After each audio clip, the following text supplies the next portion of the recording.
Welcome to Fandom Power.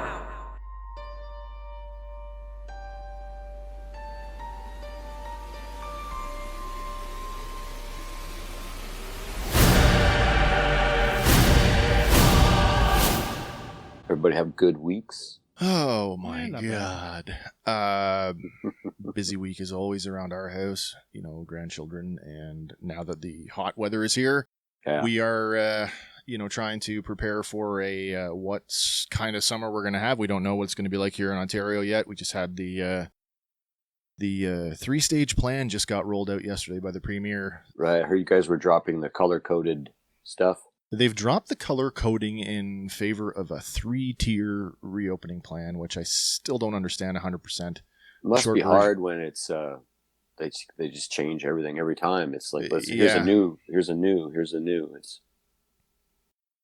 It is. Like we talked about this before, and it's like, you're out in Nova Scotia, and a mutual friend of ours, Tom, is in British Columbia. It seemed to me like, all or most of the provinces were using a 5-tier sort of system. Yeah. But I guess ours was the only one that was like color coded. Yeah, it was. I mean, if it works, it's probably just a function of people trying to figure this out in real time. So yeah, there's going to be a certain amount of chaos. I agree. Well, they certainly miss some steps. Well, I feel the same way. Like here, I have certain questions about the way that they count the cases and the way that I have certain questions that'll never be answered. So yeah. I just do my due diligence, and I try to do what's right for people. And no, you're right. Like I said before, I think if you take care of yourself and you are, best practice. If you're observing best practice for yourself, then you're doing your part to protect everybody else. Yeah, exactly. And it's hard to, and I'm guilty of it too. Like you get caught up in what everybody else is doing, and then you remember that I can't do anything about it. I can't change that. So, you kind of got to refocus inward and just look after yourself. Yeah, there's a dangerous trend in social media, probably not the circles either of you guys run in, although who knows.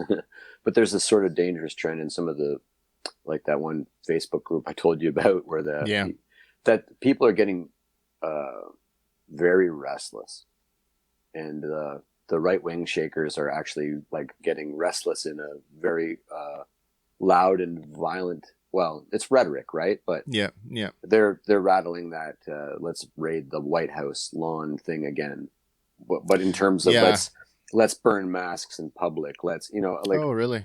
And it's actually I hope everything settles down, because that's kind of crazy. Yeah, me too. Yeah, it's gonna get to a breaking point though. Well, that's the thing. Eventually, everybody's going to get sick of it, but it's not. It's life. You can't. You have to adapt. Or my biggest thing is the who the hell came up with the essential shopping list?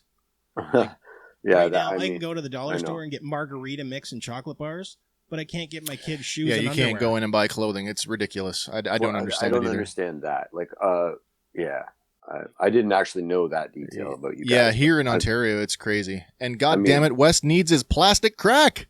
Well, and I can't go into retail for that. I'm still waiting for that Ezra to show. Everything's slowed down a little, especially Canada Post slowed down a little bit. Big time. And the rates went up, by the way, earlier this spring. Yeah, and then I don't know if it affects you guys at all, if any of the lines you collect contain aluminum, but the price of aluminum triples on June 1st. Oh, man. And I don't do a lot of die cast. It's great. So... It like just siding a building. Oh my gosh, triple the price when you already have a cost analysis into like people to lend you money. Yeah. And you can't just go to them and say, well, you agreed on $250,000, but I'm going to need $750,000 now. Yeah. It doesn't work like that. You got to figure out the other $500,000. Yeah. So that's going to kill a lot of small people in the industry. That one stroke is unbelievable. So you want to talk about strikes for a second here. This is kind of, first I should probably just say, like, for the people who are used to consuming us on all of the audio platforms that we're on, hope you guys will make the switch over to the YouTube channel and now pick us up. Because, hey, look, full video, guys. It's only taken us, 8 7, 8 months. Maybe 9. Closer to We're still 9. babies. I was counting episodes yeah. the other day, like being a narcissist, and man, I'm super proud of us. Not a lot of people think about it. Everybody, you're sitting on a boom one day, you're like, I'm thinking about doing a podcast, and all of a sudden, 6 months later, you have like almost 40 episodes. That's crazy. I read a thing the other. I guess I read a thing the other day that said most podcasts fail after 4 episodes. So if you've done 4 or more, you're ahead of the curve. So man, I feel really good. Like it's fun as hell, guys. I was trying to put some. Maybe it's the marker in the coffee, but I'm having a good time. I tried to put some numbers together for the business side of things for our pitch, and I found some numbers for the year 2020 that said there was somewhere in the neighborhood of like 850,000 active podcasts, totaling over like 2 million episodes. Oh, sure. Which is kind of weird when they say in the same sentence that, you know, if you're starting a podcast now in 2021, you're still kind of on the leading edge of things, as it's just kind of, it's starting to explode, right? Yeah, you look at these like things that, the short format things that are really big, like this format TikTok, and you know, you're hitting amazing numbers in the hundreds of thousands or millions on other platforms, like people that have millions of followers on YouTube or Facebook are monetized, but you're literally getting billions of interactions on this TikTok. Oh my gosh, yeah. It's crazy. Yeah. It's actually crazy. Because videos can be like looped, like a 10-second video. Yeah, loop, that's right.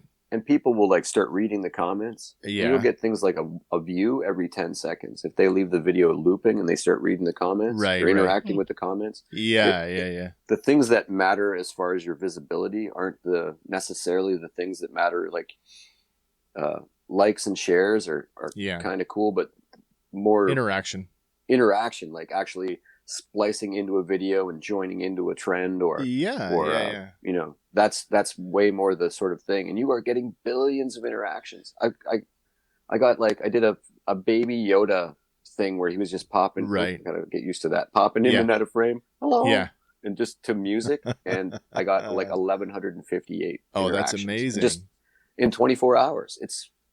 It's hard to tell what works, right? We like make people this, are chasing that algorithm, but when billions of interactions are on the table, it's worth dabbling in that field. And visually, you can't do it any other way.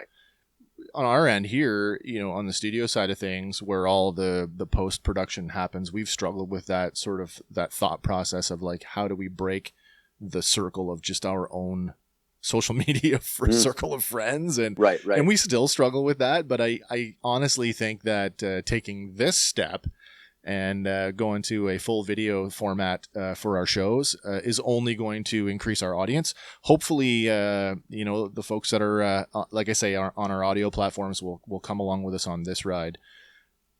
But I want to talk people I know already, just out of convenience. The older people, like, they're not necessarily hip to the Spotify's and the Apple stuff. So a lot of people I know, and because it's also, you don't have to download anything if you don't want to. No, it's right. A lot of people interact with us on YouTube already.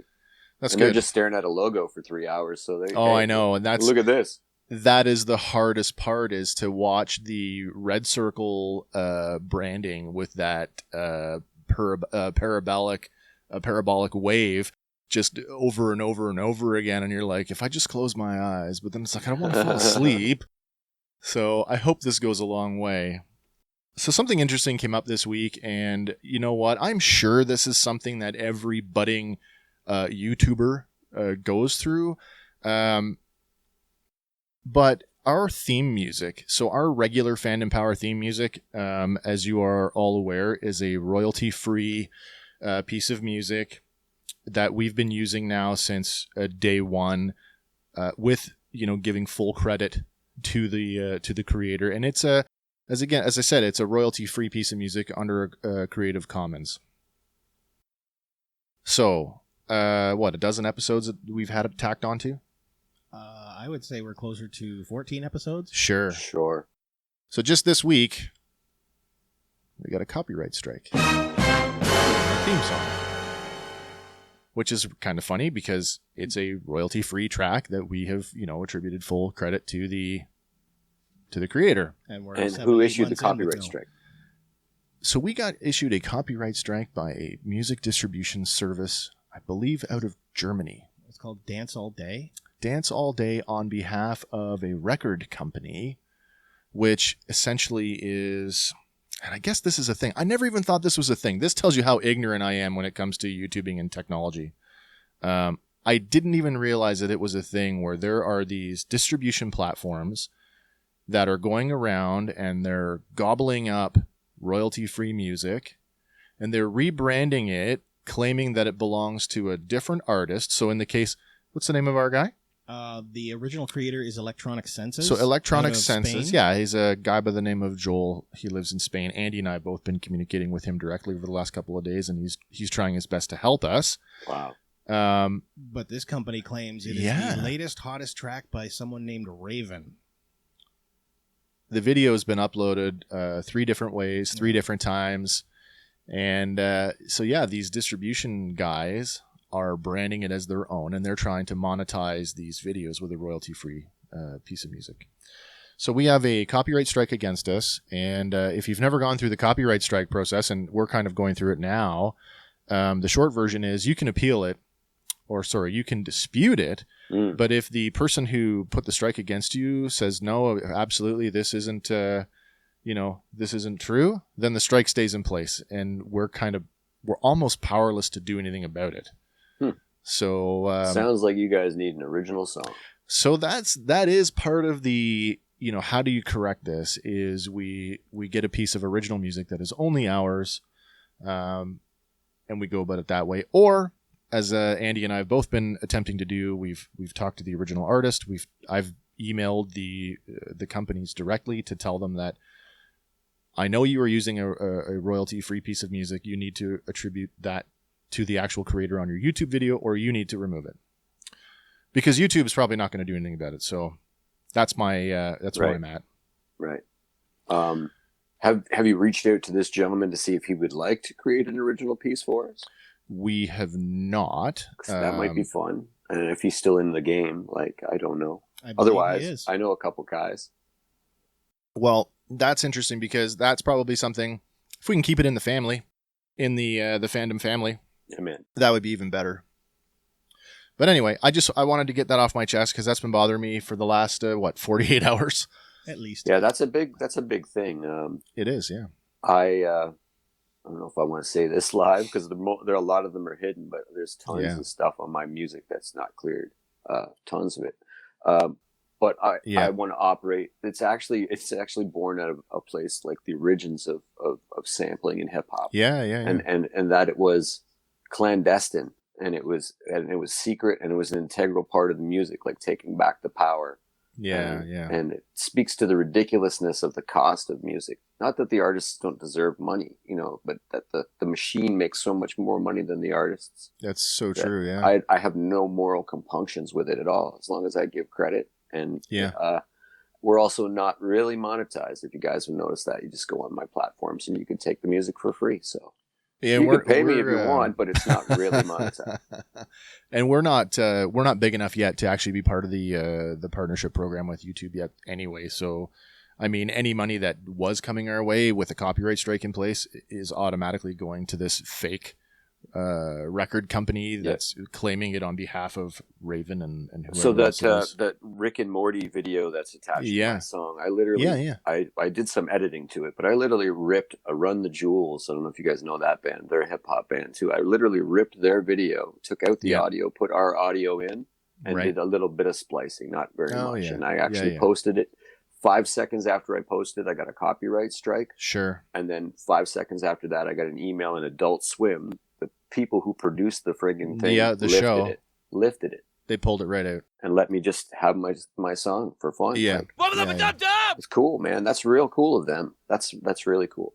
Did you guys check out MODOK, speaking of Adult Swim? Yes. I haven't had a chance to look at MODOK yet, because I was busy troubleshooting our video issues. I ordered the 3 webcams, and then one showed up defective and sent it back. And then in a strange twist of fate last night, I managed to come up with this Logitech C922 Pro Stream camera for like $20. stroke. Which We is were funny talking about because that last night. we were talking about Did that, I- and Don't go to my head. Did I speak it into Yeah. existence? I think you manifested my destiny. Fantastic. I wouldn't have it any other way. Mine's you don't want this. All right. Well, everybody, for Fandom Power, I'm Wes, back here again with Andy and Hank. I'm super happy to be able to bring this to you in this format. And without further ado, let's get on with it, guys. It's The Bad Batch, Episode 4. This one is called Cornered. It debuted Friday, May 21st in the year 2021. The runtime on this one, it's 22 minutes and 24 seconds without the credits. This one is written by Christian Taylor. And if you're not familiar with Christian Taylor, he was the head writer for Clone Wars for seasons 4 and 5, directed by our old friend Saul Ruiz. All right. Hey, you know what I did do this week? I didn't put the episode synopsis in. How silly of me to do that. All right. Well, it's a pretty quick synopsis. Do you remember what it is? I believe the Bad Batch stop off for supplies and fuel and run into trouble. That pretty much says it in a nutshell, doesn't it? Perfect. All right, before we get into the breakdown, I just want to... Last week, we talked about where the show might be going, and we all came to the conclusion that we're going to the underworld. That at some point, it was unavoidable. And we all, kind of hit that, sooner or later, it was going to happen. Well, I guess it was sooner. Well, that makes sense. That's sort of always where we've been headed with the story. And just the as soon as we saw that first teaser stuff, we knew we were kind of heading that way. It's a cool choice of planet. We've been there before. Yes, we have, and it's neat to see. And not like less than 3 years ago we were there, so in a big change in the planet, and you get to see some really cool stuff about how quickly the friggin' Empire moves. Anybody who's been following the show, and I don't mean our show, but I mean the Bad Batch, you probably knew this from the marketing materials that Fennec Shand from The Mandalorian was going to make an appearance in this one. At some point. She's in the trailer, the big trailer. She's at the beginning. yeah. She's on full display in this episode. But the weird thing is they never name her. No, they don't, but I mean, we already know her from we The know who it Mandalorian, is, yeah. But I'm just going to get this out of the way right now because it comes up later. It's Fennec Shand. We know it's Fennec Shand because she's still wearing the same clothes. She's basically dressed identical. Yeah. So you wanted to run the numbers on that? In the trailer, I don't know when the trailer was, 3 months ago or something, or 4 months ago. I screen capped that and sent it to you guys. Oh, look, Fennec Shand. I think that's Fennec Shand. I ran the numbers on this one, and I get it. I mean, she's wearing that outfit, so we, the viewers, make that connection instantly. But Bad Batch is what? The Clone Wars just ended, so we're, 19 BBY? About that. 19 BBY, and The Mandalorian is 5 years post Return of the Jedi? That's right. So we're only about 8 years out. We're supposed to believe that she's been wearing the same outfit for 28 years. it's her bounty hunter armor. That is true. No, it's true. That becomes iconic. So I would buy that's, or some variation of it. I just think that, styles may have changed in that amount of time. Technology's improved. Armor technology certainly would have improved. Hey, droids have been around. The same model of R2 unit looks like it's been around for 2,000 years. Yeah, that is true. Yeah. Droids are going to come up in this episode too. Because they're aerodynamic. Got a fun little segment on droids for this episode. Yeah. All right, let's get down to the breakdown. Episode opens with the Havoc Marauder flying through space. Inside the ship, the clones and Omega discuss where to go next. Looking at a console readout of the system, they decide on the planet Ida Fleur. I don't think we've heard of Ida Fleur before, have we? But did you notice it's sort of in just Florida mixed up? Maybe it's a I did. Galaxy's Edge I reference. caught that. Yeah. There's nothing there. Maybe it's a veiled political reference. I just went with the anagram for Florida. I thought that was cute. It's an uninhabited world, which makes it the perfect place to hide out. But Omega protests having spent her entire life cooped up on Camino. She'd rather be out exploring, but Hunter tells her that it's the best plan of action until things settle down. Oh, apparently my notes make some reference to making mayonnaise. So here's a little tidbit for you. Yesterday I tried a little thing that I've never done before because it takes me an awful long time to put my show notes together. Okay. So yesterday I actually tried to do it voice to text. So I'm just looking at this now and I realize that in my editing process, I That's totally fantastic. missed the line, go back to making mayonnaise. Don't even know how that got in there. Anyway, it's not important to the plot. It might be. Yeah. But I you don't had know. to have said that out loud, which is Well, the this is beauty. the thing, right? So the voice to text, it's a Chrome extension, voice-to-voice typing. It's not infallible, obviously. So you kind of do have to watch. Yeah. So it's at this point. That That's pretty cool. Tech interjects, mentioning that they won't. Oh, you know what? That's what it is. So there's a whole thing about they realize that with the war. Oh, where'd you go, Hank? That's going to happen. That's going to occasionally happen when I No, that's okay. interact with my face and There's- and the cord hanging from my head. Ah, gotcha.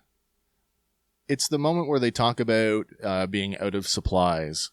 No food, no rations, and almost no fuel.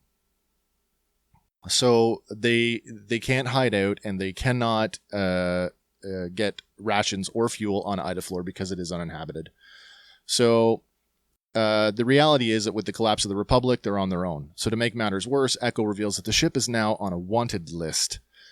Tech, in his tech obviousness, says that he'll need to scramble the ship's signature. Wrecker asks if you can do that, and Tech replies, naturally, but we'll need to land in order to do it. Looking again at the galactic map, Tech determines that the closest planet that could facilitate the modification is the world of Pantora. And as we just talked about, we've been to Pantora before, back in the Clone Wars. Heck yeah. Did Pantora look as much like Moscow in the Clone Wars as it does in this episode? It did, but it was sort of a lot. I think we visited probably the capital. Maybe. I recall we were dealing with the royal family. So Yeah. this is like a, Just an outline. you know, as you approach this place, it reminds me of a bigger Mos Eisley. I got and- that vibe too, with the sunken, sort of recessed docking bay. and also a lot like heavily influenced like by Coruscant. So it felt like sort of the indigenous peoples were analogous to that Russian architecture, so they could be analogous to Russians. There's another little Russian thing soon, like in Orabash actually. But so, and then it kind of looks like a mesh of that classic Russian, stuff with That Coruscant architecture. stuff, and Yeah. about the size of a large Mos Eisley. It's in a Yeah, desert, very but much. surrounded by mountains. It's in so- a valley. Yeah, it's beautiful. Not a different level of technology, but certainly a different, maybe a port city, different. Yeah. Like Halifax, very different city than say Toronto. In The Mandalorian, when they were, that scene, I can't remember what episode it is, when they're coming back into Navarro for the second time, and it's a high up shot, and you can see Navarro, how it's circular, and you can see the concentric rings of streets kind of winding out. Right. There's a similar vibe as the Havoc Marauder kind of floats over the valley, and you get a sense of it's also a round kind of circular city. Yeah, it's a neat trend because places that are established after having been galactically traveled, like having that sort of information in your skill set, you would start to build things in orbits and circles and things that make a lot more sense than squares, triangles, grid lines, stuff like that. So Pantora, for those of you who don't know, it's the primary moon of a world called Orto Plutomia, a frigid ice world in the Outer Rim, once believed to be uninhabited, but as we discovered in the Clone Wars, turned out to be the homeworld of the Tals species. There's that Ordo again. Yeah, but this is a different spelling, though. So instead of like O-R-D-O, this one is O-R-T-O, and I don't know if that's just... Orto. Mm-hmm. Yeah, so I don't know if that's just a semantic thing, or if there's an actual... Or if they're just going down the list. Maybe. Eventually they'll get to Orko. Really? We ran out of Orko, Well, that belongs to someone Oreo? else. We can't use that. No. Yeah, so after a brief war with the... talk about the Tals for a second. Tals, if you remember, they're white furry dudes with the kind of proboscis-looking thing sticking out of their face, I guess. So after a brief war with the Pantorans, Ordo Plutonia granted its sovereignty. So Pantorans, we've seen them before. Pantorans introduced back in Star Wars Attack of the Clones, if you remember the scene at the Opera House when Anakin's going up to visit with Palpatine. We see Baron Papanoida standing on the steps with his daughter. And of course, by now, most of you, or I should think everybody knows that was the creator himself, George Lucas, and his daughter, Katie Lucas. As the clones move away from the console, Omega stares at the view screen. She utters, "Pantora?" Or "Pantora it is," with a sense of wonder as she leans in closer to the display. I didn't catch the Orabesh there, but underneath the Pantora, Yep. there's a little, like a scrolling mess of different Orabesh. There is. There's a whole other thing too about sort of the galactic location, like, and it's not really an important detail, but I mean, we can all look it up and know that Pantora is in the outer rim. But if you didn't know that, the amount of time that they spend sort of looking at the galactic sort of the coordinates, you can see they're on Ida Flor, and then the screen pans down, and it goes to Pantora. There's a cool scene. It's sort of there where the camera angle is perpendicular to that screen, but maybe on a 10 or 15 degree angle, so you can only see a little bit of it. Yeah. But they're actually scrolling through the galaxy. That's exactly what I'm talking about. Yeah, and you could see like one of the arcs, like it peels in. It's really cool. Really cool. I assume the lines to be sort of like the hyperspace lanes, right? Like the known map. That's a neat ones. assumption. Absolutely. Yeah. Again, I love the look of this city. I was trying to remember, like, back to Clone Wars. Did we see Pantora? I'm calling it Pantora City because I don't know what else to call it. Right. Did we see it this way? Like that color palette with the golds and the reds. Like, it just was so vibrant. And I remember it having like some more blues and stuff. Like, certainly I don't remember the little pink flowers that are everywhere here, like almost like weeds. They're growing over the sides of the landing bay and stuff. I don't recall that stuff from Pantora. Maybe the blues and whatnot of the original were more significant of, like, you know, they're in wartime, whatever, and now we're in vibrant because we're now technically post-war, and I don't know, on the upswing. Maybe this is certainly a very similar, especially later on in the episodes, a very similar palette, even auditorially, like sonically, I guess. As Attack of the Clones and that stuff from the bowels of Coruscant, the yellows and the pinks.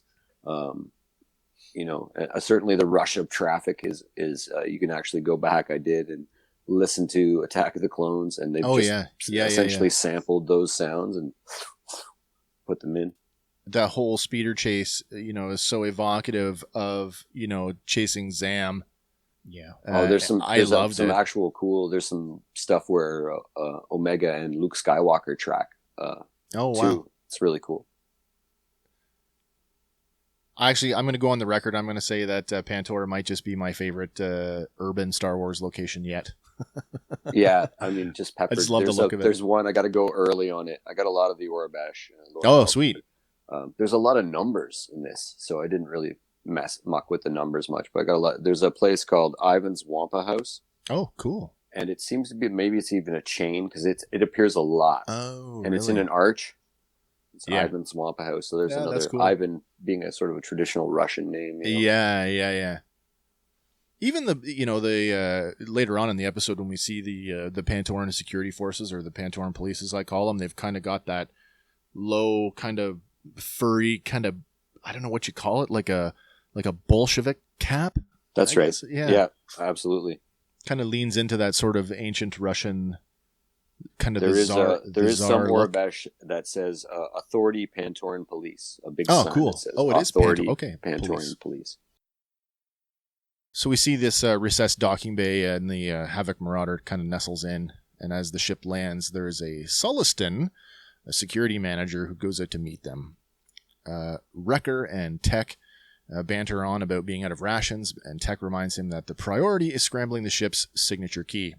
So I thought it was cool that we're mixing the teams up, because we've seen a lot of Tech and Echo together. Almost That's right. Two episodes full of them. Yeah. So it's nice to like that they're they work in opposite pairs, and then I do find that Tech and Wrecker have a real Tech and Wrecker, they have a nice head to head. Actually, they do. They their dynamic is considerably different. Where like where Tech and Echo may be competing for, with similar skill sets. Yeah, I agree. Wrecker and Tech are so far apart that there's that friendly competition that's just not there like it might be with the other two.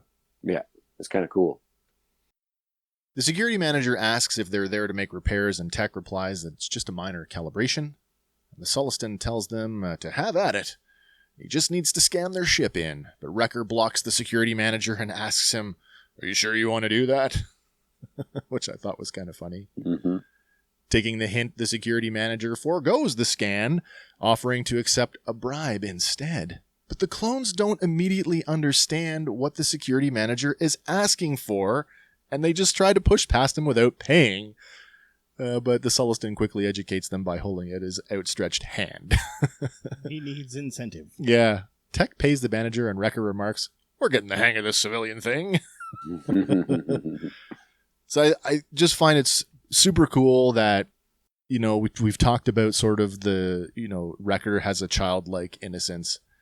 And I guess on some level that it's extending to the Bad Batch in general, in the sense that, they're so, this is life without a supporting government. This is life without a supporting military. To really be out on their own like this, I said it like this in my notes. I'm like, as skilled as they are militarily, their street smarts just aren't there yet. And it's meant to be analogous of any clone that breaks through the programming. Like how would they interact with monetary systems? Like they were just handed food, they were handed ammo, they were handed fuel. Yeah. So they need, it's perfect. Like they're all essentially Omega's age, right? Like yeah, literally Still learning. Yeah. So the Sullustan security manager, he returns back to his office and immediately goes to a computer terminal. Triggering a con link, he sends a nefarious-sounding message to an unseen recipient, identifying himself as Raspar 6 at Row Station. So apparently this is Row Station. Cool little nugget here. There's a starship model on the desk. Did everybody catch that? No. Yeah, there's a model. It's a Legends model, and it's the Lady Luck, Lando Calrissian's pleasure yacht. Missed Yeah, that one. Good. yeah, just good a little grab. ship model on the desk. Nicely done.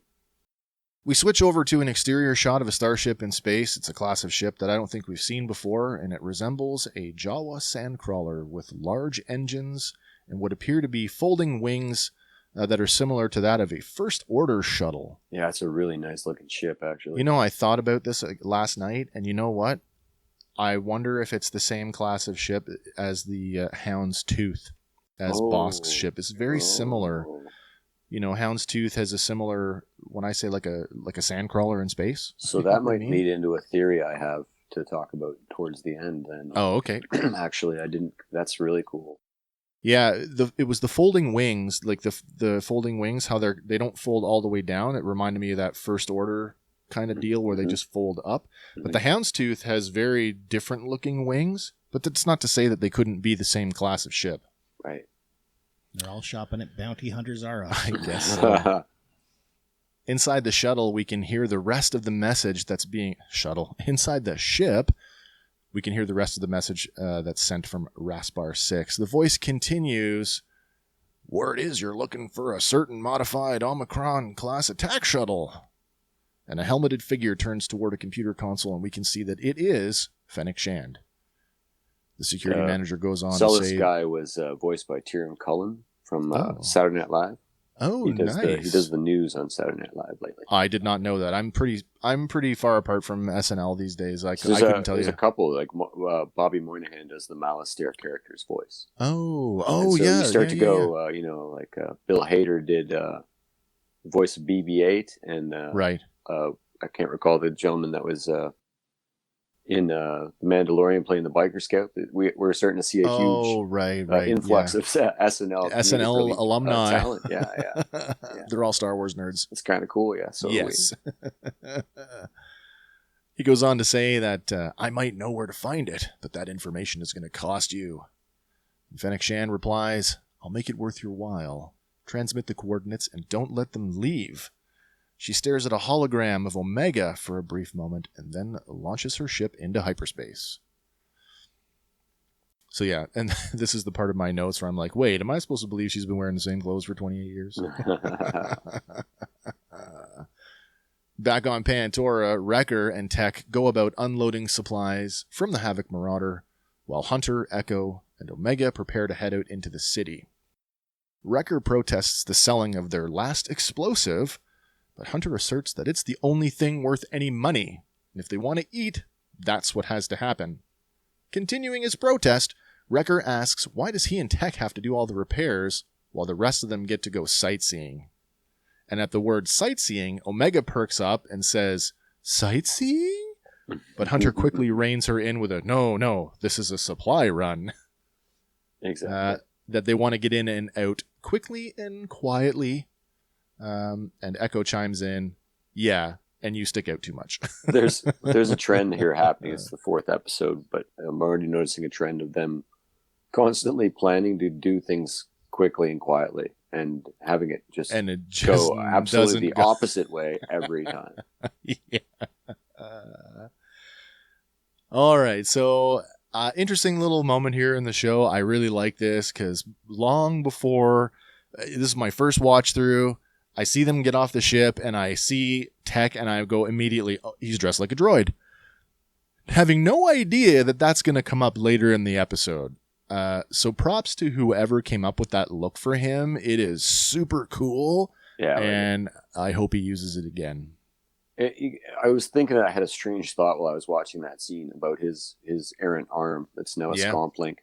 And that how much, so since we know the Star Wars and we know droids and we know changing appendages and, we know what they can do with that. That's right. It's more practical for him to have a scomp link as a hand than a hand. Yeah. It's just kind of cool. Like in the Star Wars world, yeah, it's more practical to have a scomp link than a hand. I see him and I immediately think of, he's our cyberpunk guy. Heavy, absolutely. It's totally what he is. Mm-hmm. He's the partial conversion Borg if we're talking rifts or, any other number of dystopian absolutely. Archetypes, right? But I love it. I totally do. Oh, man. As the clones depart for their supply run, the security manager peers out from his office with a sinister grin. We then switch to an exterior shot of a street market. The city streets are bustling, and there's an eclectic mix of humans, near humans, and Pantorans going about their business. And Omega takes everything in with a sense of bewilderment. So I got a couple of Easter eggs I kind of picked out of the, and this is sort of generalized when it comes to sort of the street view, whether it's here or later on through the episode, because it keeps coming back. One thing is nice to know. We talked about invasive species last week. Yeah. Hey, loth cats have made their way to Pantora, as there's a pair of those kind of sitting on a crate. There's a different kind of cat that. Uh-oh. We may have lost him. Come on back, Hank. What happened? Cool. This will be totally fine. Yeah, so loth cats have made their way to Pantora. So there's another thing here that's kind of pervasive in the episode, and I don't know if you guys picked up on it, but with the exception of one speeder bike, and it's the one that Hunter picks up later on in the episode, did you guys notice that every speeder bike we see in the episode is a clone BARC speeder or a police speeder? Yeah, no, that's really true. Yeah.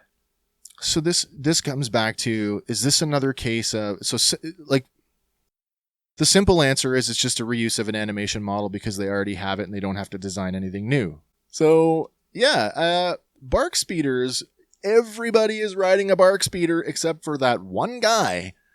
So again, as I was saying before, the simple answer is this is just a straight up reuse of an animation asset that they already have so that they don't have to design a new one. Mm. The other side of that is this, an intentional, is this a plot beat where we're seeing the decommissioning of military hardware getting sold off as surplus? I sort of thought that, especially this is like a hub. Yeah. You want to keep some of it that it could be the beginning of the decommissioning stuff. we're so early in the transition that, you know, later on in the episode when we see a parade of troopers, you know, they're still wearing, you know, they're still phase 3 clone armor. And but the descriptive audio is very, very specific in calling them stormtroopers. No, absolutely. So, that scene is very, like, I don't know if it's too early to talk about that, but a little bit. Yeah. Okay, well, let's get there. Yeah, we'll get there. Well, here's a theory for you. Yeah, let's have it. Everybody was still in full production going up to this point, right? Yes. They're still cranking out clones. That's right. They're still cranking out things. There's no stretch to think that all the ship builders or bike builders were still cranking them out as well. So No, that's maybe true. because the war's over, they're now stuck with a surplus and they're finding outlets to drop them. Yeah. I would, you know, thinking about it, I should probably go back because we've seen bark speeders in action before when Order 66 went off, and particularly where Adigalia was murdered by her clones. They were riding bark speeders. I'd be curious to know if there's an angle where we can see whether or not the blaster cannon is still on them. You know, presumably they wouldn't be for a civilian market. No. But further down the street, Hunter, Echo, and Omega pull up as they encounter a crowd in celebration. Just beyond the crowd, we see a column of Phase 3 clones march past as the civilians wave their arms and they cheer in celebration. A short distance beyond that, we can see the same hologram of Admiral Rampart in his chain code post. The citizens are being encouraged to exchange their invalid currency for new Imperial credits at no cost. And it's on loop. Yeah. So there's a huge difference here compared to Silicon Eye, and that's that people were sort of in distress on Silicon Eye. The stormtroopers were pushing them into lines. They were, you know, so you got the impression that Silicon Eye wasn't on that side of the war. That's and a we great know point. that Pantora what definitely was. We know that Obi-Wan was there, and they liberated that planet. So you have people cheering in the streets for stormtroopers and lining up in droves absolutely. to get their chain codes and to trade in their money and do the right thing. And people are actually, you know, and it's a very, very different angle. You got to think that this was easier than just the outer rim planets. This was easier because so many worlds were on the side of the Republic that when they won the war, that's the face of the story. That's right, yeah. And so they're hook, line, and sinker drinking the Kool-Aid. And the soldiers that are now stormtroopers parading through their streets, as far as they know, they're the heroes that won the war for them. That's right. And so, and it also, it's not lost on me that it echoes Padme's line from Revenge of the Sith. This is how it ends, with thunderous applause. Yeah, thunderous applause. It ties right into the line in our own history about, you know, history is written by the victor. You know, it's totally a case of that. Victor wrote a lot of stuff. So Hunter remarks that things are changing faster than he anticipated, and he says that they should get what they came for and get out of there. Omega then questions, but the war is over. Isn't that a good thing? And Echo replies, it depends which side you're on. And that's exactly a weird statement because they were on the side that won. They were, yeah. You know, I think the reality, you know, of now being on the outs with the Empire and being on the run kind of puts them in that unique position to appreciate what the civilians are experiencing. Back at the docking bay, Wrecker and Tech continue to work on the Havoc Marauder. A panel on the port engine is off, and we can see the exposed engine components. Tech advises Wrecker where the signature key should be, and they begin to tear the engine apart. Back at the street market, Hunter tries to sell the explosive to a Gran trader, but the trader rejects the piece of equipment. Hunter tries to tell him, but it's a Pyro Denton, and that's got to be worth at least 1,800 credits. But the Gran doesn't care because he's a legitimate business person and not a black market vendor. Mm-hmm. At the same time, Omega admires a soft goods trooper doll and accidentally knocks it over. And the trader angrily says, "You break it, you buy it." And Omega quickly apologizes.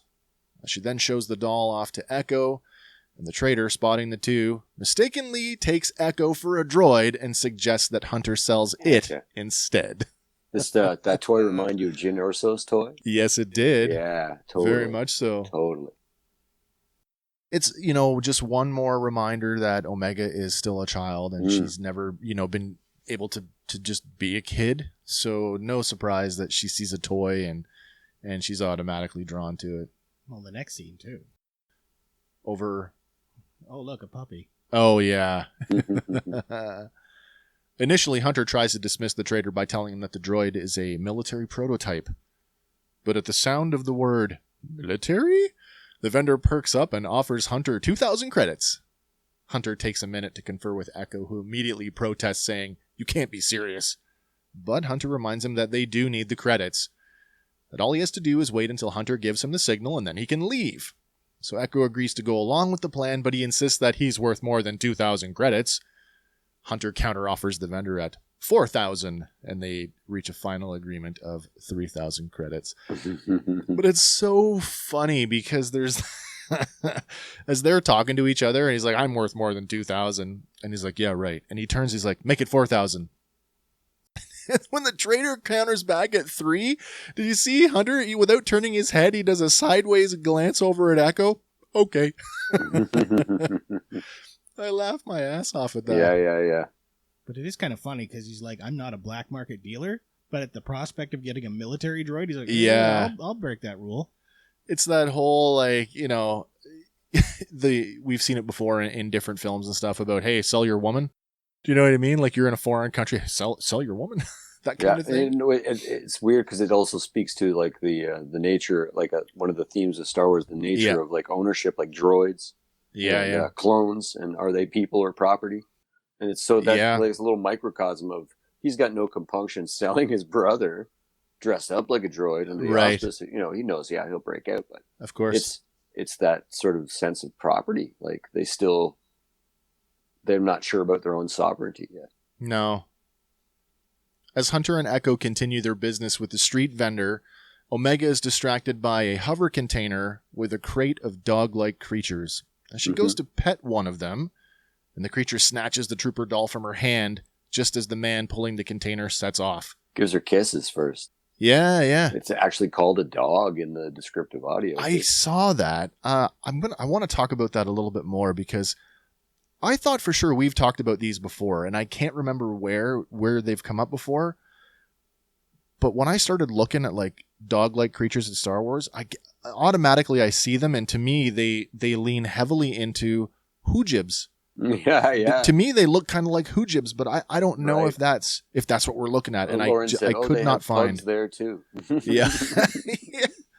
I could not find a definitive answer for what they are. So I mean, dog is kind of. I was looking at the cats, and I found a Tuca cat that I never really encountered before. It says that Wrecker's toy is a Tuca cat, and I don't. Oh, okay. I thought it was a Nerf, actually. I always thought of Nerfs as being the sheep of Star Wars. Right. Yeah. Like a Nerf herder. Yeah, like you'd treat them like a sheep. You shave them and you make clothing out of their hair, and then when you're hungry, you eat them. Right. Like right. That's kind of how I hand in hand with moofs, apparently.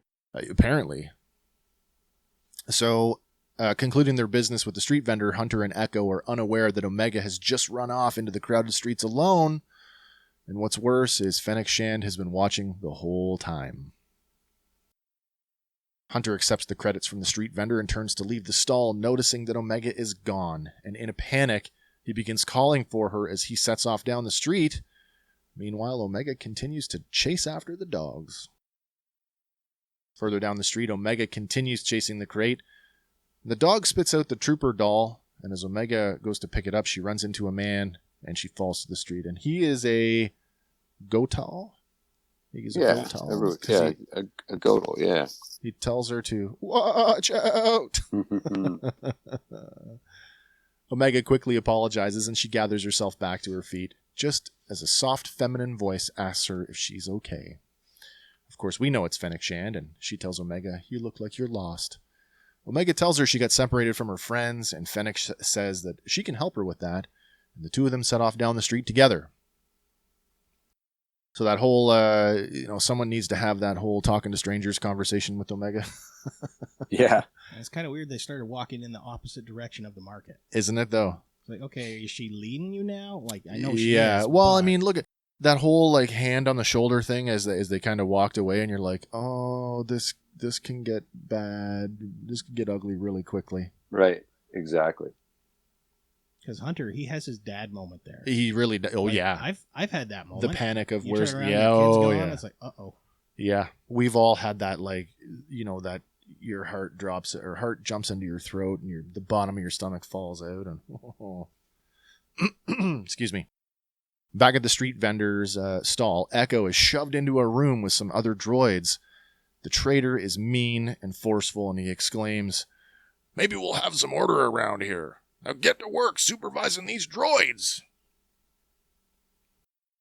So anyway, I found this moment really kind of, we talk about, allegories and sort of metaphor here. And is this not just like when you think about how he was treating Echo, I find it pretty interesting that he's like shoving, a droid, that whole idea that a droid is a lesser Right. than a living Right. thing.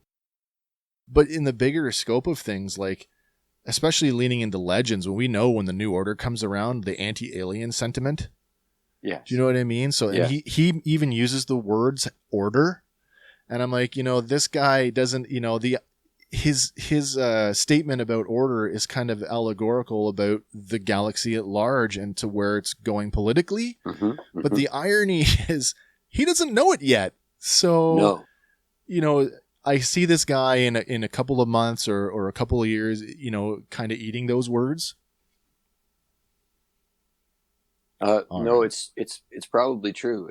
I mean, it's at the same time, it also speaks to people, definitely sick of droids. Droids have been the enemy for years now. Yeah. Oh, And yeah. so that kind of sentiment is going to bleed over. And we see it So 28 years from now, still in Din Djarin, and you're going to see that sentiment.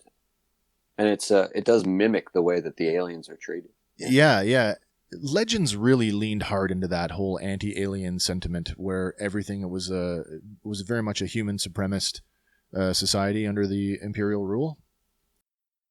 But there's a bit of a contrast here now with the prequel trilogy, because we see the character Masameda, who is very much alien, is on the he's in the inner circle.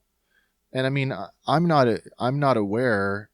Is there a point, in galactic history where, he's kind of shoved out because he's an alien, or does he just remain like, in the ear of Palpatine until, his death?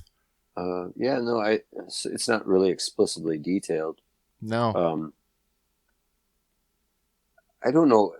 I mean, I remember reading how there was like an anti-alien sentiment, and that the idea of Thrawn was really contrary to that. But I don't know that if it was ever a sort of canonized absolute thing.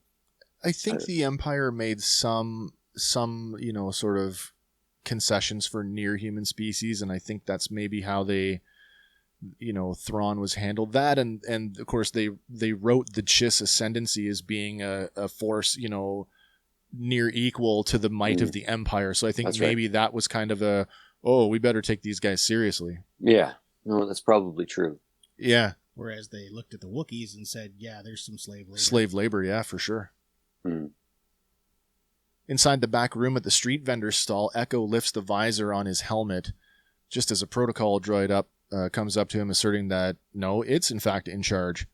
But seeing the human face, the droid blurts out, "Oh my, you're not a droid."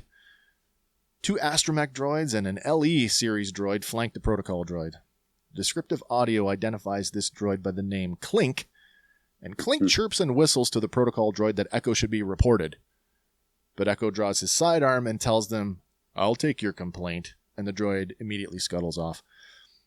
So I'll touch on the droids now because it comes up later, but the protocol droid is designated as CG-67, and I did not find any pithy sort of, it's not like CH-1P, it's Chopper. There was no kind of pithy name for it, yeah.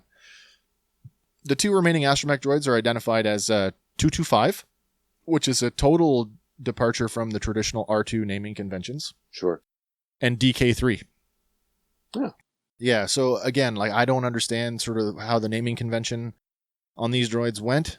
The other thing is the LE. So I'm staring at this little droid with his little like arms and legs, and I'm like, where have I seen that before? Heavy.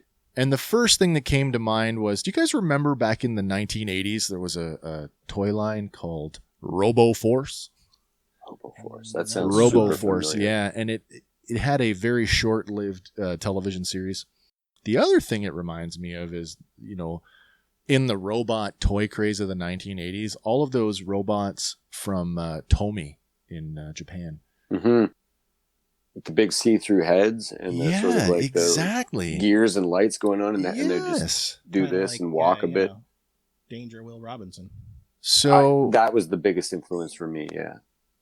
So LE series droids, as we see them in this episode, were actually introduced in Resistance, and there's one that lives on I don't know the name of that station, the Monolith or whatever the heck it's called.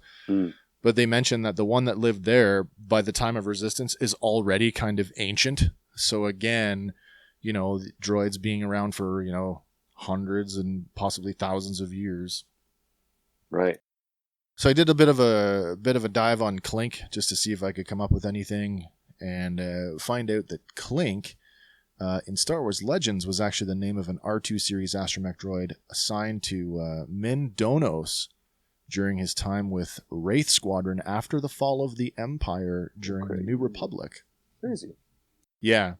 There's also another thing about LE droids. So they LE, and then, like those pithy naming conventions. Yes. Where they translated the initials LE into the name Ellie, ELLIE. Right. And Ellie was like protocol droid thing. So another Legends kind of thing. I just think it's just a reuse of the name. Back on the streets, Hunter spots Omega's trooper doll laying on the ground. And picking it up, he studies it for a moment and sets off again. Meanwhile, Omega, now in the company of Fennec Shand, thanks her for helping her search for her friends. Fennec asks Omega if she's hungry, and she answers yes, but I don't have any credits. But Fennec spots a trader with a basket full of fruit and deceptively bumps into her, causing some of the fruit to spill out onto the street. Both Fennec and Omega kneel to pick up the fruit, and Omega spots Fennec's blaster. As they place the fruit back into the vendor's basket, Fennec palms a few pieces into her helmet. As the two carry on down the street, Omega voices her concern that the fruit wasn't paid for, and Fennec tells her that sometimes it's okay to break the rules. Omega closes the conversation asking, "Are you some kind of soldier?" And of course she says, well, not exactly. So I don't know, did you guys ever see you guys into the DC animated films, the direct-to-consumer films? Some of them, yeah. I've seen most of them. See the Batman, Superman, Apocalypse? Yes. That's the one with Supergirl, right? Yep. So remember in that one how they were all kind of competing for the parentage, like who was going to raise Supergirl? Yep. Batman had an opinion, Superman had an opinion, Wonder Woman had an opinion. I kind of see this. I wonder if this line, this moment that they've shared, right, is the line that it's okay to break the rules going to come back later on? Like, is Omega going to, she doesn't even know what the rules are at this point. She's still learning the ropes, right? But I can see her, maybe down the road thinking that, doing something out of the box is actually going to be helpful, but not realizing that the consequences to what she's doing are actually wrong. So I just kind of wonder if that's something that's going to come back. I think so. Yeah, it makes a lot of sense. I mean, it's very realistic sort of child. Yeah, approach, very right? much. Yeah. Because right now she's drinking in all the knowledge she can. But she learned very quickly that credits equal food. Yeah. She and also a strong sense already of right and wrong. Yep. So when Fennec tells her no, Omega asks, "So why do you have a blaster?" And she tells Omega that it's to protect herself and that the galaxy is a dangerous place to be alone. But Omega comes back with, "Yeah, it's a good thing I have my friends." And then Fennec retorts, "Well, aren't you lucky?" And with her childlike enthusiasm, Omega gasps, "I know! If you're alone, you should come with us." There's a little hint of sincerity to Fennec Shand here when she says that's the best offer I've had in a while. Yeah, it's a legit offer, and it's the legit best offer she's had in a while. you kind of wonder, pardon my language, but you kind of wonder what kind of shithole is she living in that's the best thing going for her. Like, where is she coming from?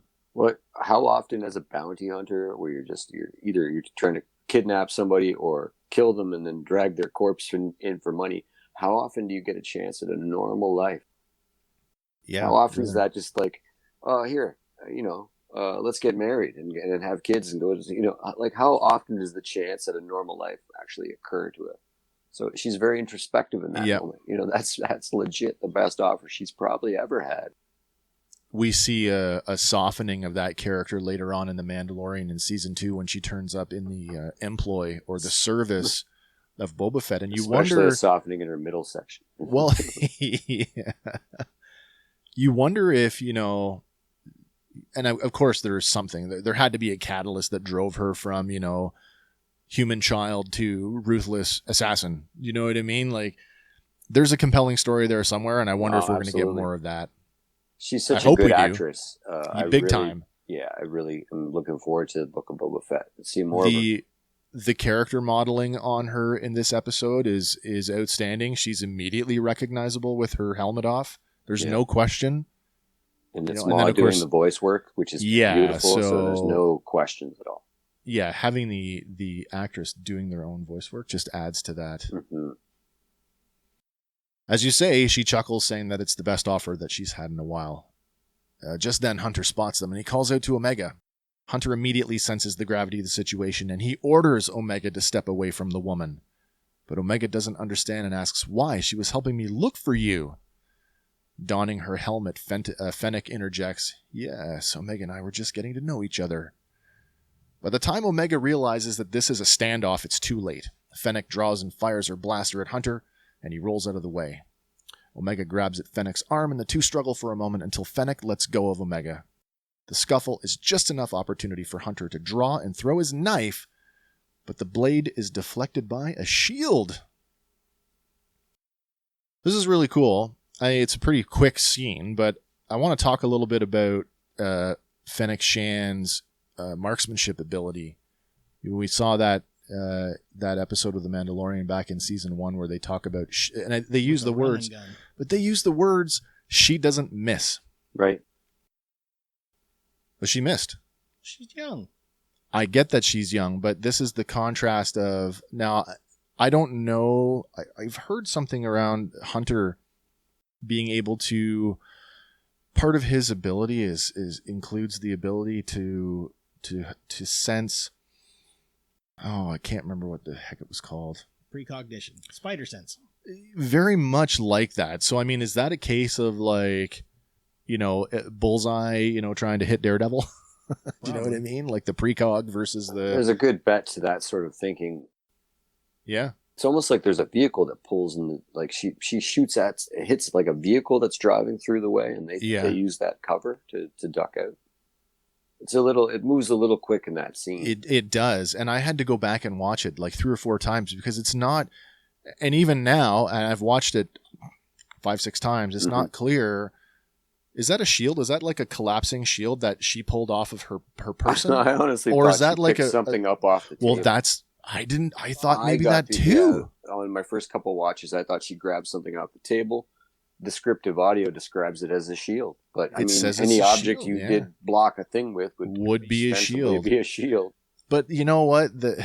I'm going to talk about you again, descriptive audio guy. Misidentifying people. This week they misidentified Wrecker as Hunter. Yes, so, and they misidentified the woman carrying the fruit. Yep. But they bump into a man. I heard that too. Yeah. So, as helpful as it is to help dissect these episodes, like don't take it as gospel. Exactly, because I think you're trying to throw me off now. The other thing was I noticed at the end of this episode there were audio descriptive audio credits. So a writer and the narrator introducing himself or giving himself credit, which I never saw before on The Mandalorian. No, because we were theorizing, are they reading from the script? Yeah. And now we know, at least for this one, that there's a person writing the descriptive audio and then a person performing that. As I was doing my notes yesterday with the voice to text, I actually wondered if that's what the descriptive audio guy does, if he's just sitting there watching the episode in a booth and he's just describing it as he's watching it. You know? Yeah. Not a line of work I want to get into, trust me. I only shaved off this is going to sound really bad. I managed to shave 2 hours off my note-taking time. Oh, and I wow. was still a solid 4 hours at it. Mm-hmm. And half the notes are about mayonnaise, so. Well, it's my own fault for not proofreading it. So yeah, but regardless, whether the shield came from her person or whether it was a piece of material that she picked up from one of the tables, right? She's able to pull the blade from it and engages with Hunter hand to hand, which I thought, oh, this is going to be interesting. And it is, but not in the way that you'd expect, right? Because she immediately is able to pin him up against a rack of like pottery. Yes. And then she's like gonna plunge the knife into his chest, but you know, in the same sense, you know, he's yelling at Omega, run, grabs her by the wrists, and just, you know, takes him a few seconds, but he just like straight up overpowers her. Overpowers her. But she does in that scene. She has blaster in one hand, knife in the other. Yeah. She's not actually grappling. She's being grappled. She gets a shot off and just like pops some fruit there. But he does that.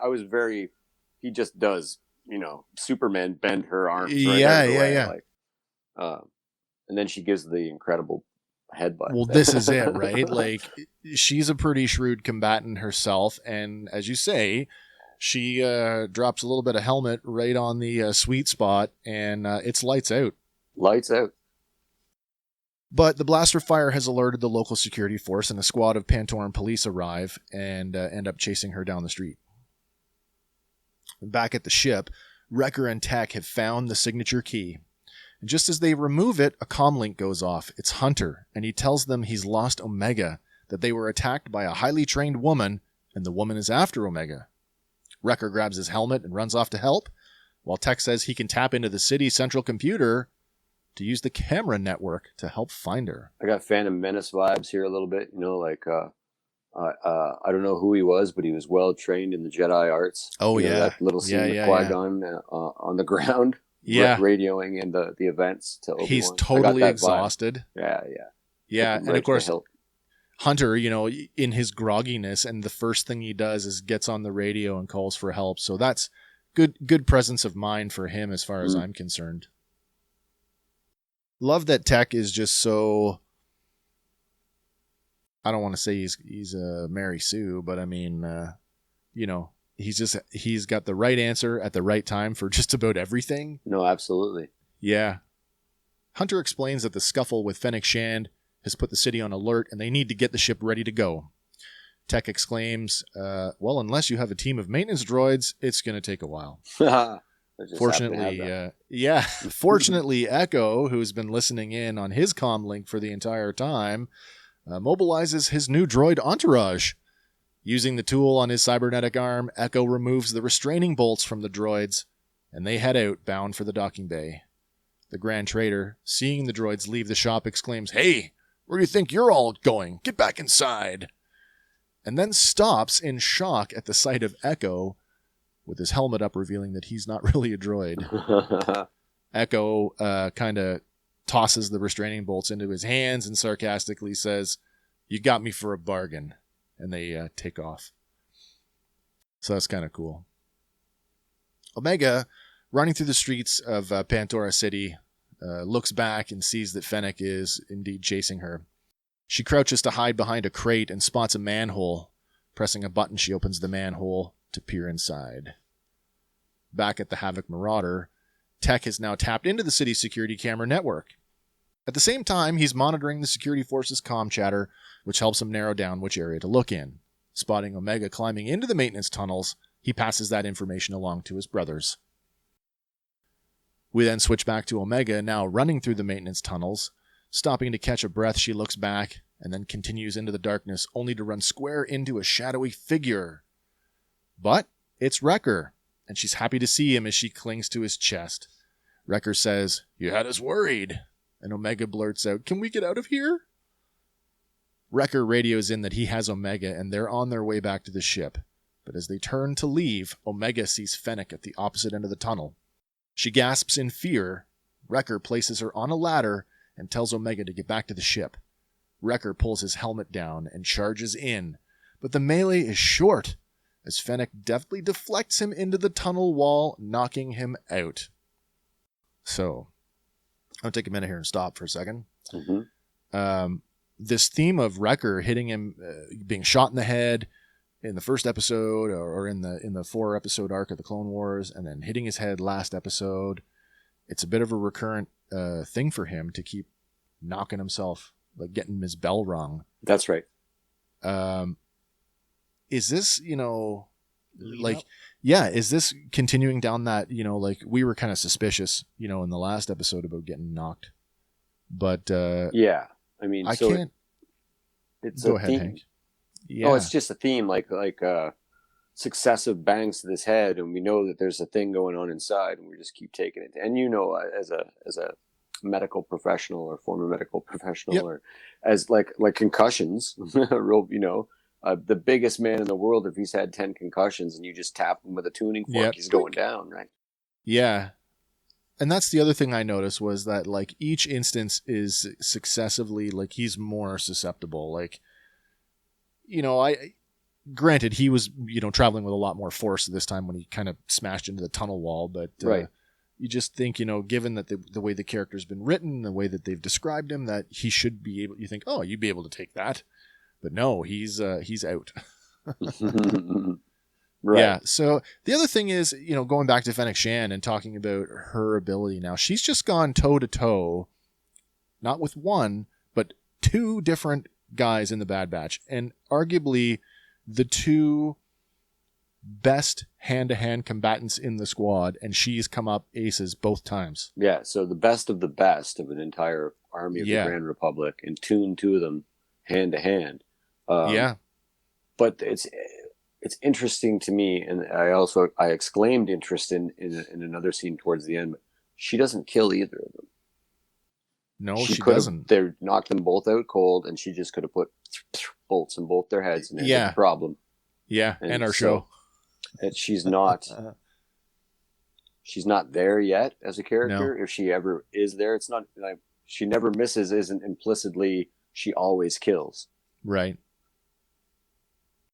Omega frantically climbs the ladder. Looking back, she can see Fennec pursuing her. It turns out that the ladder she's climbing wasn't actually a ladder back to the street level. Instead, when she reaches the top of the ladder, she realizes that she's now standing on the top of a tower. Looking outside off the tower, she sees speeder traffic whizzing by and realizes she's got nowhere left to run. You really get a sense of panic for her, like She's been cornered. yeah. What are you talking about? Yeah, Echo and the droids. Oh, go ahead. No, it's just a good scene. This is the scene where you get to hear the actual sound clips from Attack of the Clones. Yeah. I'm certain that they use the audio, and you get that. It's very reminiscent of Luke Skywalker in the chasm on Bespin. Yeah. Even the scene leading up to this, where she was moving through the horizontal tunnel before she got to the stairs, is like Luke in that little short tunnel. Oh yeah. On Bespin. Yeah. Very much. Yeah. So I got that kind of vibe here, like the young Force user or the young apprentice is, the similarities are Yeah. awesome. We get a quick scene of Echo and the droids making their way back to the Havoc Marauder, and they immediately start to put the ship back together. Not before there's a little bit of a scuffle between Echo and CG, who's like trying to assert her, I'm in control here. Yeah. And he's like, listen, the sooner we get this done, the sooner you can be back in charge. And she's like, all right, let's go. You, right? It's this. Yeah, absolutely. It's almost like a Flintstones moment. Meanwhile, back at the top of the tower, Omega attempts to close the door behind her, but a blaster bolt blows the door wide off, knocking her over the edge, where she desperately clings on to the ledge. Hunter, using his comlink, calls for Wrecker. Of course, Wrecker's knocked out and can't answer. At the same time, Tech, following the security forces' comm traffic, hears the report of a child hanging from a maintenance tower, and he relays the reality of the situation to Hunter and suggests that he better hurry up. Fortunately for Hunter, a man pulls up on a speeder bike, and this is the one and only non-military speeder bike we see the whole episode. The guy gets off to go and do some shopping, and Hunter seizes the opportunity to steal it. More like a swoop bike, this thing. Very much so, yeah. Hanging from the tower, Omega starts to lose her grip. But before she falls, Fennec grabs her by the arm and says, "You can thank me later." At the same time, Fennec spots Hunter rapidly approaching on his stolen speeder bike. Advising Omega to tuck and roll, Fennec proceeds to drop Omega onto the back of a cargo speeder and jumps in after her. But Hunter is right behind them and he pushes the bike even faster. Took me a minute to figure it out, not until she actually went to grab the handle, that this is basically the Star Wars equivalent of a dump truck. Yep. But you know what? Hey, if the design works, it works. No, absolutely. You know, and I didn't feel like this was contrived, you know, to set up what's happening in the episode. I actually felt that this is a functional piece of gear within the universe. We're steeped. Star Wars uses everyday, ordinary objects to make them look extraordinary anyway. And we have tanks, but they're repulsor lift tanks. But we have jets, but they're hyperspace jets. So exactly, we're not so far out of our own galaxy. We're just way ahead technologically. Yeah. Back in the maintenance tunnels, Wrecker starts to come around as Tech is trying to raise him on the comlink. Wrecker asserts he's got to go after Omega, but Tech advises him that Hunter is already on it and he should get back to the ship. And so starts this this chain of comedic beats with Wrecker just running. We see him a couple of times, he's just he's not, he wants to go the other way. Yes. But he's doing the right thing. He's doing what he's told. Yeah. But the way that they write it, it's not tragic like they wrote for Crosshair, where good soldiers follow orders. That's right. You know, with Wrecker, again. What's that one line? I'm missing all the action. Yeah. When he stops because the police speeders go by. Oh! That's true. Yeah, he does a lot of growling and grunting. Yeah. Meanwhile, in the Skyway, Fennec begins to open fire on Hunter, but he's able to dodge it. Omega spots a lever at the front of the dump box, and she pulls on it. And like a modern-day dump truck, the cargo box begins to cantilever up, and all the cargo, along with Fennec, tumble right out the back. Fennec falls onto another speeder with its driver unaware, and she manages to cling on, while Omega is able to grab hold of a strap that's attached to the truck. As cargo rains down from the speeder truck, a pair of police speeders take up pursuit. Hunter continues to close the gap, while Fennec manages to climb to the top of the speeder. Completely unawares, she grabs the driver and tosses him out. Yeah. Mm-hmm. No ticket. This episode particularly makes no compunction about showing you the end. Yeah. The level of violence in this show, I was thinking, it's not really, I didn't think it was any more than the Clone Wars, but the previous ones have been off camera. That's right. And you have a clone force shooting droids. And so, nobody would argue that, it's uber violent to show clones killing robots. Even the flip side of that is every time you see it, not every time, but a lot of the times you see clones getting killed in mass combat, they're all wearing helmets. So you can dissociate, right? Yeah. So to see an unarmed civilian get thrown out, the same thing when Fennec bullseyes that she just killed a cop officer right in the chest. He careens into his partner and they smash off a building, and it's in full display. Yeah, cop killer. No, absolutely. We're gonna have to play that Ice-T song for that's her theme. Yeah. That's her theme song now. Yeah, Fennec Shan, cop killer. Cop killer. Yeah. So Hunter is able to, or he gets. Oh my God! Hunter closes the gap, while Fennec manages to climb to the top of the speeder she's clung to, and she throws the driver out, taking the controls. Hunter nearly within grasp of Omega. When Omega spots the speeder racing towards them, she yells at Hunter to look out as Fennec crashes the speeder into the back of the truck, hitting his speeder bike, sending him careening out of the lane of traffic. Oh, look at this. Another Fennec glances behind her and sees the two police speeders chasing her. Conveniently enough, plot armor, she also spots the blaster pistol that she dropped laying there on the hull. It was in a groove, to be fair. At least it wasn't laying It on was something in a smooth groove. where it could have slid off. Yeah, it's almost, it's not, it's on the same level of plot armor as catching Anakin's lightsaber falling through thousands of feet of traffic. Or Cody just finding it. Well, that too, right? But again, so there is that Star Wars precedence has already set that, so we can accept that as okay, it's there. But again, the Force does work in strange ways. For a moment, Fennec places the speeder on autopilot, picks up the blaster, firing at the police, striking one of the officers in the chest. As his speeder careens out of control, it smashes into the other police speeder, and the pair of them crash into a building in a fiery explosion. Yeah, so going back to that, so this is the contrast, right? Like, Fennec Shand doesn't miss. She shot that guy. Now we see her in Mandalorian. She's a sniper and she's a rifle person. Mm-hmm. But she just bullseyed a moving target through the chest, square center of mass, with a sidearm and a moving target. No, absolutely. Yeah. And again, if she wanted to kill the Hunter and Wrecker and Omega, she could have. I agree with you. I think she is far more dangerous than, we're led to believe at this point. And I have a theory about her too, which is kind of heads into deeper lore and Sure. certainly the Filoni-verse. Do you want to bring that up now? I can. I mean, she's a bounty hunter. They haven't established it implicitly, but we know that's what she does for a living.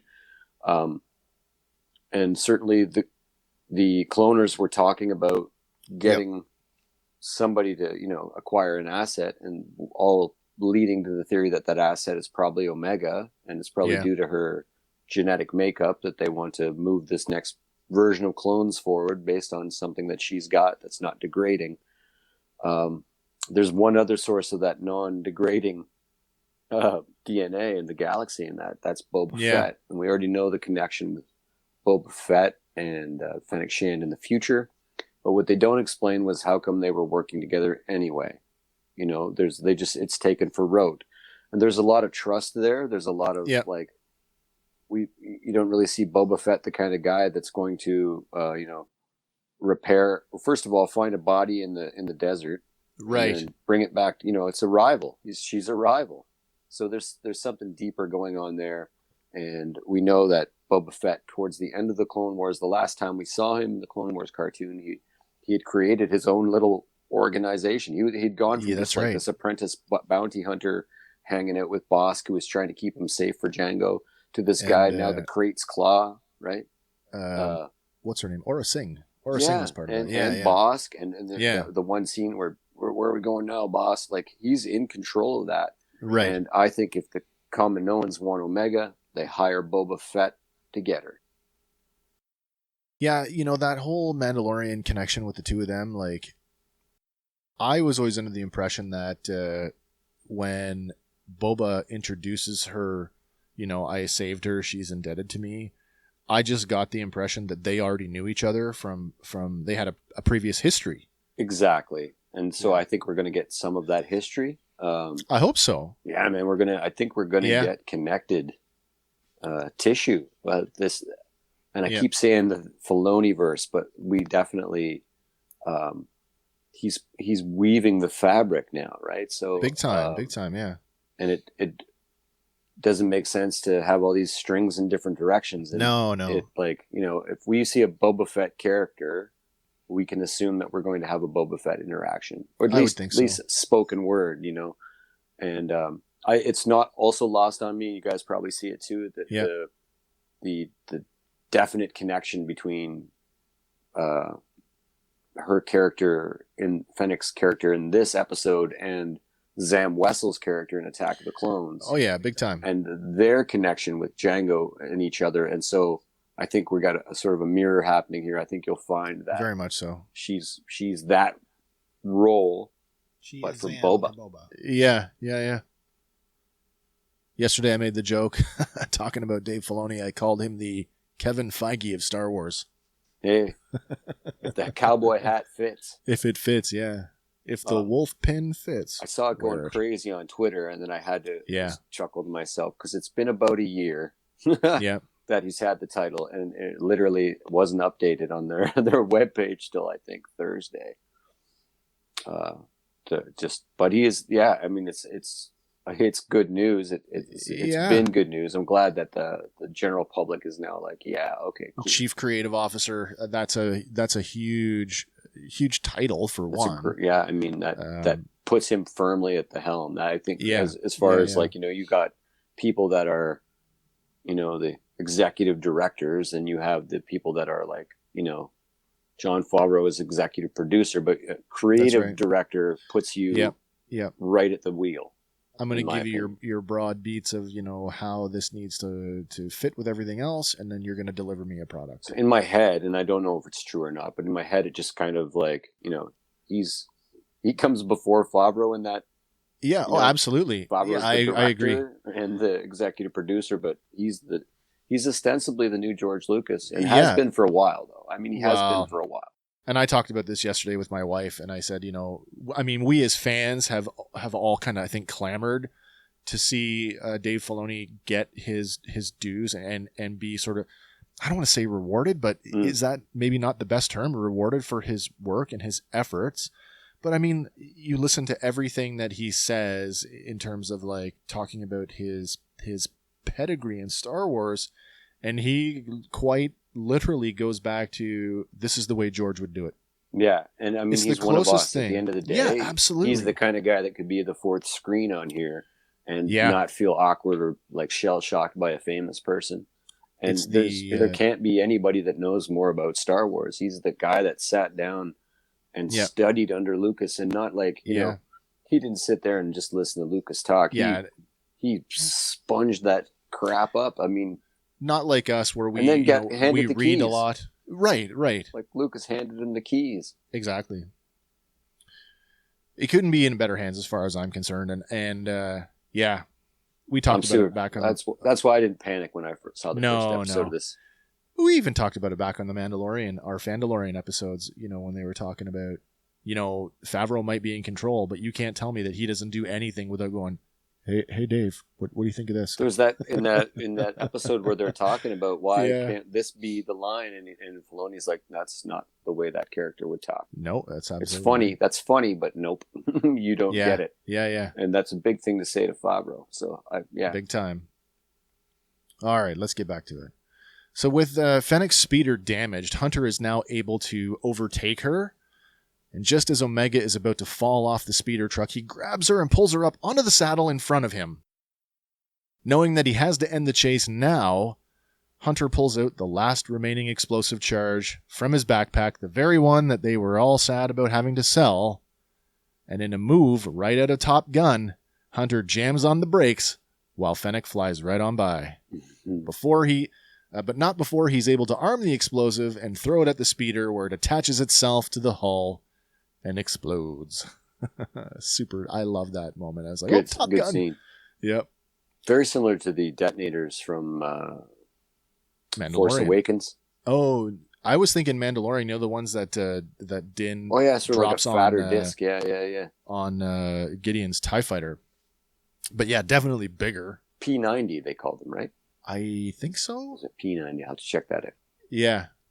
Fennec, seeing what's happening, knows that the jig is up, and she immediately leaps out of the cockpit just as it starts to break apart mid-flight. As luck would have it, she manages to tumble into a passing speeder taxi before she rolls off to the ground. Just in time to see Hunter and Omega fly off into the distance, while her stolen speeder crashes and burns a few feet away. Running back towards the Havoc Marauder, Wrecker stops at the sight of a pair of police speeders passing overhead. He balks at missing all the action, but continues on his way. Meanwhile, back at the ship, Echo and the droids have just finished up repairing the repairs, and Echo is happy to return control of the droids back over to the protocol droid CG. She gleefully accepts her command back and leads the droids off back to out of the docking bay. Tech stepping off the Havoc Marauder steps off just as Hunter and Omega arrive on their speeder bike. Hunter is insistent that they leave now, and Tech beckons Wrecker to pick up the pace just as he runs into the docking bay, out of breath. I'm here. As the Havoc Marauder lifts off, the security manager is startled awake in his office. He waves his arms frantically, yelling at them, "Stop! She hasn't paid me yet!" But it's too late as the ship streaks off skyward. Back on board the ship, an exhausted Hunter comes to the conclusion that she must be a bounty hunter. Omega questions, "A bounty hunter?" And Echo explains that a bounty hunter is someone hired to retrieve targets, while Tech adds, "And you appear to be the target." But Omega doesn't understand, and she says, "Me?" Wrecker says, "Hey, don't scare her." And Hunter resolves that they need to find out who the bounty hunter is and who hired her, while Omega stares on in confusion. Totally building on the themes of the last couple of episodes. This whole you hit it pretty succinctly last episode, Hank, about the relationship that Omega and Wrecker are starting to form, and That's right. It's totally there for me, and like the whole "don't scare her," that you get more of that big brother vibe. Heavy, yeah, absolutely. Yeah, big time. And it's really growing on me now. Like I like that episode, that aspect of their connection. So back at the docking bay at Pantora City, we see Fennec Shan's ship is now docked at the same docking bay that the Havoc Marauder had just left. She backs the security manager into a corner, and he cowers, saying that he tried to stop them. Fennec tosses a device into his hands and says, "If they come back, you know how to contact me." Turning away from the office, she removes her helmet and she takes out her comlink. The device chimes and she speaks to an unseen presence, telling them the target got away, but I'll find her. She doesn't throw a device, though. She throws him a credit. Is it I thought it was credits, But yep. I not actually as had much as that he was conversation. wanting. Yeah. But it's like, here, this is what you get. My first time around, I thought credits. And then the second time around, I was like, did he just toss her like, I thought it was maybe an encoded comlink, like a direct line to her? It's funny because I had the same conversation with Lauren, so I thought it was a device, and Lauren said no, she paid him anyway. Because that's the one spot where I went, oh, because I thought she was just going to put a bullet in his head, and that's the one. Well, yeah, where me I too. Went, this is a different Fennec Shan. Yeah. But at the same time, Lauren was like, well, he already knows how to contact her. And I was like, oh, that makes, that does why make would it be total a device sense. To contact her when he's already in contact with her. Yeah, I don't even know. Credits. I don't know why I even went there. Yeah, no, credits I makes more sense. I immediately did too, though. Yeah. I mean, really, what could the guy have done to stop them? It's not like there was a door on the thing. No. Close the hangar doors. I'll throw we've my... already established she's only killing out of necessity or protection, self-preservation. That you don't kill an underworld contact if they're going to serve as you in the future. He's still useful in some way. I was going to say he could throw his Lady Luck model at her. And that is the close of the episode. We fade out. We get our end credits. Which leads me to go, who is she talking to? Who is on the other end of that comm link? And I don't know about you guys. I got two obvious ones for me. One is obviously the Empire. That was one of my choices. So the Empire is one of my choices. Probably Rampart. And the other one is the Kaminoan cloners, whether it's Lamassu or Nala Se. They both have a vested interest in getting Omega back, but probably for different reasons. So those are my two choices. You know, the Empire or the cloners are the ones who are, and there's a precedence here too, because the Empire Strikes Back. You know, bounty hunters. We don't need their type around here. So the Empire has no qualms about using bounty hunters. So why not? You know, it goes back further in the comics too. I'm using, and even the Emperor using Ochi of Bastoon to try to track down his clone. You know, that's right. So you're not wrong. There's a tradition of the Empire utilizing that, or the bad guys utilizing that. Yeah. My two choices are definitely Nala Se or Boba Fett. Interesting. And I think that you'll see that Nala Se is, willing to take on, she needs that bounty hunter, but Jango Fett's not an option anymore. We do have a second best, and we know that he's got a team of people, and we know that they have a past. It's almost empirical to me that Boba Fett's on the other end of that line. So this just occurred to me now, and I swear this happens every episode. Every time we get together and do one of these, one of you will say something that triggers something in me, and so you just triggered something for me, Hank. Back in episode 2, okay, the line that the original material from Jango Fett is deteriorating. Correct. Boba is an unaltered clone. It's Absolutely. The same genetic material. Yes. Is he an option to try and get him to get new genetic material to Certainly. keep the machine rolling? Yeah, and that's what so they had they took a piece of a sample of Django's blood and built the clones off that. Yeah. It was never an issue as long as Django was still alive. Now That's Django's right. not alive. That original sample, or even the newest sample of his blood, is degrading. Yeah. Therefore, the quality of the clones is degrading. Maybe that's when they're going to bump their heads and start to miss people. Yeah. And so we need a new version, but that we could do the same thing again. We could clone the clone and make a new batch, which will eventually degrade. I saw multiplicity. That's not a good idea. We could hire the guy that we know can do the job to get us back our property. That is the new experiment, because Omega is the new experiment. That's for true. the phase 3, phase 4 version. Yeah, whatever it is. Like what they were talking about the last of that second or third episode. Yeah. And so it's all in house. It all fits nicely. It's all Filoni-verse stuff. Big time. I think that's Boba Fett on the end, baby. Yeah. I didn't necessarily think it was Boba, but I did, I'm in agreement with you there. It was either Nalase or what I was thinking, because in The Mandalorian, you've got your Grief Karga, who's just, head of the guild and, basically relaying info out. Right. And it would make sense that Fennec Shand is calling whoever is the head of that guild at that particular time. Oh, that's a good bet, be it too. Boba Fett or whoever. Many options. The go-between between, whoever hired and the intermediary, I guess. Yeah. Well, certainly you don't see Din Djarin dealing with the client directly before the actual job. No. He's approached by his union boss, and the union boss is handing out the jobs. So makes sense. I feel like the show, even if it's just a pure fan service moment, I would like to see a young Din Djarin turn up at least, one episode, even if it's just a walkthrough. He'd have to be wearing a helmet. That's what I mean. Yeah. I mean, we could see him, and then they could do the same thing. He could be wearing the armor, 28 years earlier. All right. Do we have any closing thoughts on the episode or where we think things are going next week? I definitely think that we're going to get darker in tone in terms of the underworld. I think they're going to have to go on the offensive in terms of trying to track down who's trying to track them down. That'll become priority mission. I think you'll start to see we're going to bump into Rex soon. Therefore, that's maybe a deeper connective tissue. Carrot. Yeah.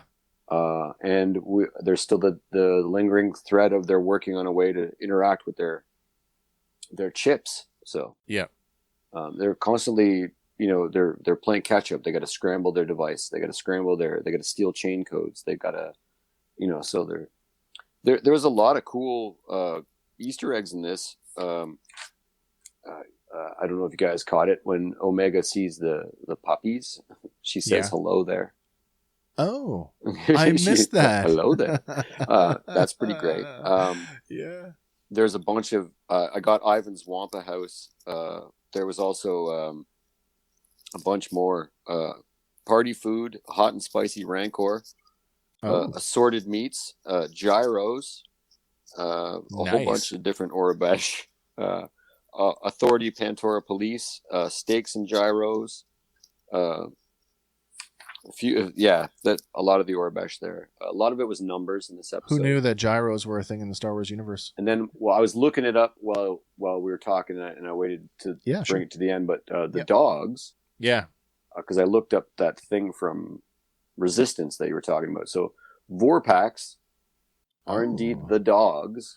Vorpax. So I'll just read this. Vorpax. Obi-Wan references aside. Omega's cute new friends are Star Wars Easter eggs in themselves. These bounty hunters, little creatures, are known as Vorpax and originated as part of Star Wars legend before canonized through the mention in Solo Star Wars story where Kira wears their fur as a fashion accessory. Animated Vorpax went on to appear regularly in Star Wars Resistance. Bad Batch is the first time they're being animated in a Clone Wars art style. Well, that answers that for me. So now I'm going to have to go and look up Vorpax to see what their other looks are like. Yeah. Yeah, because I didn't quite recognize it when I the LE series droid thing. When you see the LE series droid from Resistance, that cell shaded animation style, it's just enough to throw you like, what is it? Is it the same? Is it not? I'm not sure. I mean, I couldn't get through it, so I wouldn't. Yeah. I couldn't. I would have not noticed that. Definitely wouldn't have noticed that. I'm not sure, unfortunately. Well, that's okay. Well, guys. That's episode 4, Cornered, of The Bad Batch. This is the Fan Batch, and we've still got lots more to chew on in the coming weeks, on top of our next regularly scheduled episode of Fandom Power, which is yet to be determined. While we've got the technology up and running, I think, I'm putting this out here now. By the time we get over to the end of the series, I propose that we do our series review as a live stream. That'd be really cool. We do it as a live stream, and maybe we can get some of the fans to come in and chitty chat with us, and we can have a bigger conversation about what we liked about the show. Absolutely. That would be great. That'd be great. It would be nice to figure out some of our issues with being able to show snippets of content to review. We're using them for review purposes. I suppose Mr. Disney. Yeah. We just got to be more, don't sit there and watch it without saying anything. You got to talk over it. I guess that's the point. If we had a running commentary perhaps, or I've seen YouTube tricks like garbling the sound every, minute and a half, a little bit, or regular pauses. Probably, and then even inverting the screen, and we'll just take care of the Arabesh for you. Yeah, really. All right, guys, that's it for me. Once again, it's Fandom Power presents the Fan Batch, and my name is Wes. I'm Andy. Hank. And we'll see you on the next one. Same batch time. Same batch channel. Bye for now, guys.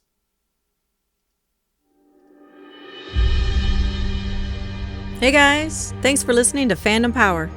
Be sure to like us on Facebook and follow us on Instagram and Twitter. Stay tuned for our next episode where we'll be talking about another one of your favorite fandoms. Fandom Power is a Sawcast production.